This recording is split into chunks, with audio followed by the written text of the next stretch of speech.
Salut, j'espère que tu vas bien. Aujourd'hui, je reviens avec une vidéo sur le thème de l'amour. Comment trouver l'amour sur un site de rencontre. Au travers de mon expérience, je vais t'expliquer selon moi quelles sont les 5 clés pour trouver l'amour sur un site de rencontre. Oui, c'est compliqué. Oui, ça peut prendre du temps. Mais oui, c'est possible. Mon premier conseil, c'est d'avant d'aller sur ce site internet, il faut que tu te prépares psychologiquement. Il faut que tu t'assures d'être prêt à rencontrer quelqu'un. Je pense que tu dois t'aimer suffisamment fort et intensément pour envisager de rencontrer quelqu'un, que ce soit dans la vraie vie ou sur un site internet.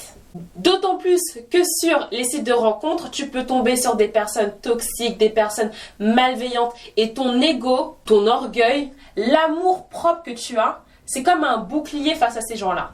Alors, gonfle ton ego. Mets en place un self-love, un amour propre qui transcende. Illumine ton aura. Assure-toi d'être prête et de te sentir entière. Il ne faut pas que tu partes sur un site de rencontre en ayant l'objectif d'être complétée, de pouvoir trouver ta moitié. Non, tu es complète par toi-même. Tu vas juste trouver l'amour sur un site de rencontre pour faire plus de partage. Partager ton amour, partager des passions, partager, etc. De mon côté, j'ai fait le point, toujours avec mon petit journal intime dont je t'ai parlé dans ma première vidéo perte de poids, sur qui j'étais, quelles étaient mes forces, mes faiblesses. Je me suis donné de l'amour. À un moment, j'ai fait une thérapie sur moi-même en regardant dans le miroir en disant que j'étais une bombe, que j'étais une queen. Et c'est ce qu'il faut faire. De toute façon, tu peux soit être ta meilleure amie ou soit ta pire ennemie. Donc moi, j'ai décidé d'être ma meilleure amie. Et en étant ma meilleure amie, c'est comme ça que j'ai gonflé mon estime de moi-même. Mon deuxième conseil, c'est de t'ouvrir aux autres et aux personnes qui ne te ressemblent pas forcément. Moi-même, j'ai tendance à me rapprocher des personnes qui me ressemblent. Parce que on a tendance à être attiré par les personnes qui nous ressemblent, qui font partie du même milieu social, qui ont la même culture que nous, qui ont les mêmes origines peut-être, parce que c'est plus facile évidemment de rencontrer ces personnes dans la vie de tous les jours. Mais sur un site de rencontre, il faut étendre ses horizons. C'est vraiment l'occasion de voir ce qu'il y a ailleurs. Il faut pas rester fermé. Forcément, quand tu dis que tu vas rencontrer une personne qui te ressemble et quand tu cherches ces personnes-là, tu te dis que ce sera plus facile d'avoir des sujets de discussion, des points communs, etc.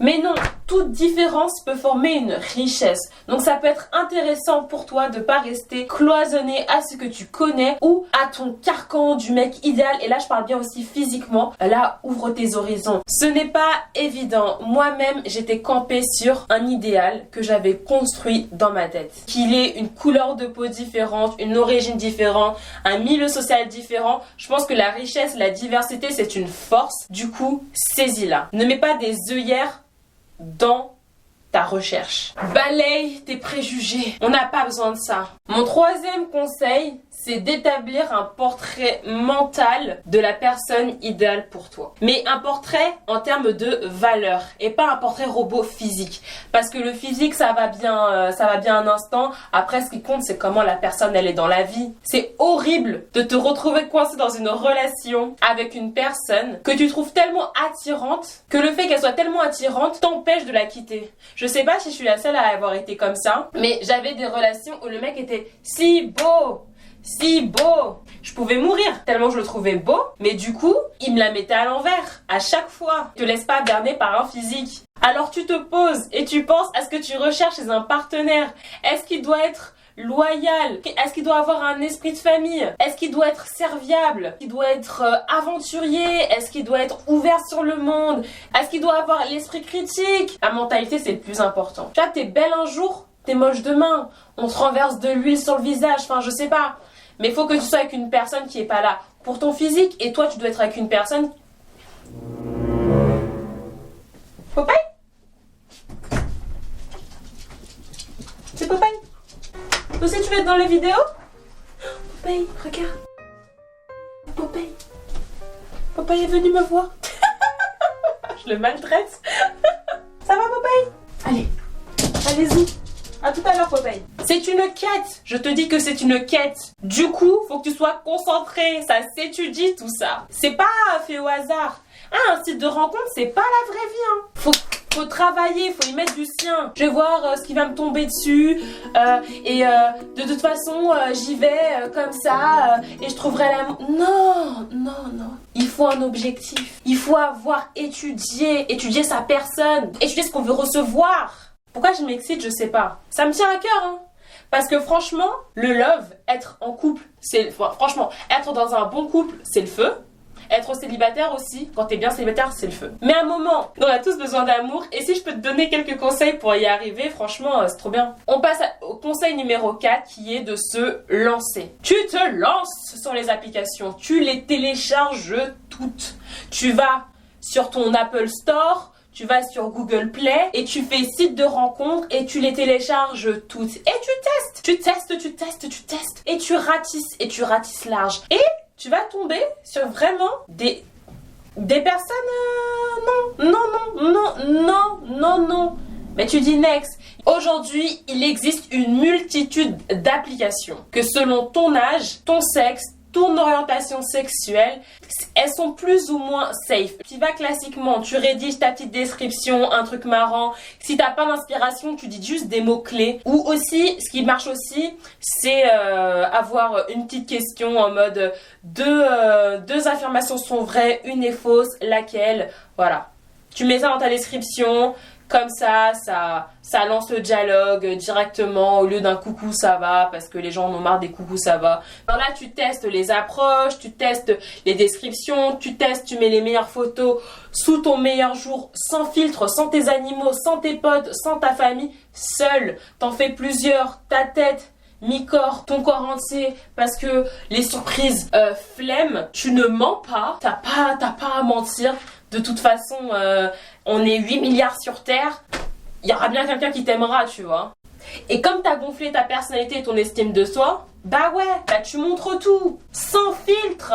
Il suffit d'un bon éclairage. L'éclairage est un filtre. La lumière du soleil est un filtre. C'est le premier filtre que tu veux au début quand tu dialogues là, c'est créer des petites connexions. On rigole, petite blagousse. Qu'est-ce que tu écoutes comme musique en ce moment? Qu'est-ce que tu regardes comme série? Lance un débat de société. Tu vois comment la personne réagit. Si elle est dans l'écoute, si elle se crie, si elle est caractérielle, si elle est ouverte d'esprit. Voilà. Discute, fais mariner et discute avec plusieurs personnes sur différentes applications. Mais tu nivelles selon ton niveau de mémoire parce qu'il te faut te souvenir de tout ce que ce monde te dit et ce que tu racontes à l'un, pas à l'autre, à l'une, pas à l'autre, etc. Hein. Tu vas pas te mettre 50 personnes en discussion alors que tu as une mémoire de poisson rouge. Non, sois raisonnable. Et quand t'en as marre, tu fais des pauses. Tu fais des pauses d'une application, tu reviens sur une autre, tu fais des pauses, tu désinstalles. Et tu sais, quand tu discutes avec les personnes sur les sites, tu vas tester le portrait mental que tu t'es forgé dans l'étape numéro 2. Franchement, si tu le sens pas, next. Il n'y a pas le temps de niaiser. Essaye de pas trop faire de dégâts sur ton passage parce que les sentiments c'est délicat. Et ça fait mal au cœur de se faire ghoster. Mais comme tu as gonflé ton ego et comme tu sais que la personne elle te ghost, c'est elle qui perd, c'est pas toi. Toi tu gagnes. Parce que la personne elle est partie avant que tu t'engages trop. Évidemment, tu es en quête d'amour donc tu veux du partage. Mais d'abord, tu veux du partage pour toi. Si elle ne partage pas tes convictions, ce qui est totalement valide, c'est compréhensible, on est tous différents. Mais regarde sa manière de réagir, s'il y a une ouverture, si le dialogue se fait en bonne intelligence ou s'il y a une crispation comme ça là. On n'en veut pas des crispés comme ça là. Non, toi-même sois pas crispé comme ça. Et quand une personne se détache du lot, quand une personne te fait vibrer plus que les autres, déjà calme-toi, respire. Tu peux pas être là, la personne est là et tout, vous partez comme ça et il n'y a pas de match. Non. Tu respires. Après, vous avez bien rigolé. Vous vous êtes rencontrés. Wouh! C'est bien, ça se passe bien. Ben là, tu poses les bases. Tu dis ce que tu veux, tu dis ce que tu attends. T'es là pour un objectif. Tu poses les bases, ce que tu veux, ce que tu recherches, ce que tu attends et tu demandes la réciproque à la personne. Ce qu'elle veut, ce qu'elle attend, ce qu'elle recherche. Et si la personne n'est pas capable de répondre ou si tu vois que sa réponse, elle est bancale, ça ne correspond pas, franchement, c'est le moment aussi de partir. C'est le moment de partir. Non, parce que tu peux pas forcer quelqu'un à être au même stade que toi dans la vie. La personne te dit, moi je recherche rien de sérieux. Alors que toi tu veux être avec elle, tu veux tenir main dans la main et tout, tu veux aller en vacances avec. La personne elle dit, elle veut rien de sérieux. Laisse tomber. Laisse tomber, tu pourras pas la forcer. Tu pourras pas la forcer à t'aimer, à tomber amoureux de toi, etc. Parce que la personne aussi elle est dans son mental. La personne n'est pas à ce stade-là. Tu peux pas la forcer. Tu peux pas. Laisse. Laisse. Il y en a d'autres. Laisse. Quand bien même c'était la personne idéale, etc. Il y a d'autres personnes. Il y en a d'autres. C'est pas dans cette application-là, ça sera dans une autre. Si c'est pas en France, ce sera dans un autre pays et tu iras dans ce pays-là. T'as passé du bon temps, maintenant tu t'en vas. T'as pas le temps à perdre. Si tu cherches l'amour, t'as pas de temps à perdre avec des personnes qui sont pas sur le même objectif que toi. Non. Fais des dates, franchement, fais des rencontres, passe le pas, rencontre. Et si dès que tu vois la personne en face à face et que franchement le physique ça passe pas du tout, moi un conseil c'est tu te dis tu t'en fous. Ça sera juste enrichissant pour ta vie. Genre imagine que tu vis un épisode de la sitcom qu'est ta vie, tu vois. Franchement faut être bienveillant avec les personnes. Prends juste un verre, t'en prends pas deux et tu le bois vite. Hop. Ne cherche pas la validation d'un mec, d'une fille sur un site de rencontre. Mais Popeye, tu fais bouger la caméra. Franchement, ne cherche absolument pas la validation des autres pour te sentir bien. Travaille sur toi en priorité. Aime-toi en premier et le monde t'aimera. Mon dernier conseil, c'est de savoir détecter les red flags, les signaux d'alerte, de danger, les no-go. Les no-go, tu n'y vas pas. Il y a des arnaques, il y a des menteurs, des pervers. Sache les détecter. Le texte devient trop chelou, tu t'en vas. Si tu constates un manque de respect à ta personne, tu t'en vas. Car c'est au début que la personne elle est censée être idyllique. Donc si la personne elle n'est pas idyllique au début, comment ce sera après? Les choses ne feront qu'aller de mal en pis. Alors voici mes no-go. Et c'est selon moi, mon opinion personnelle à moi-même qui ne tient qu'à moi, que je ne transporte à personne, même pas à mes amis, ma famille, etc. Ça ne tient qu'à moi, c'est mon opinion que je te partage. Tu es libre de ne pas avoir la même.